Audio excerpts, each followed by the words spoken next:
Patuloy pa rin ang inyong pagsubaybay sa palatuntunang CMN Pilipinas. Napapakinggan pa rin tayo live nationwide via satellite at sa mga himpilan ng radyo ng Catholic Media Network sa iba't ibang lalawigan sa ating bansa. Pag-uulat mula naman sa himpilan ng DWBS Radyo Totoo, CMN Legazpi sa Albay. CMN Live Nation. Susan Balane, magandang araw sa iyo.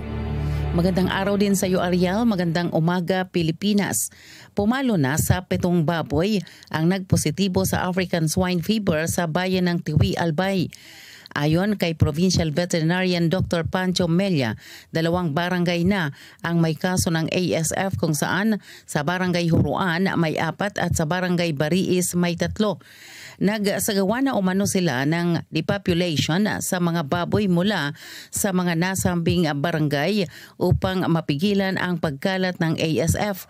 Sinabi ni Melia na patuloy ang kanilang surveillance activity sa bayan ng Tiwi sa pamamagitan ng pagkuha ng sample blood collection sa mga baboy upang malaman kung may magpopositibo pa sa ASF sa ibang mga barangay.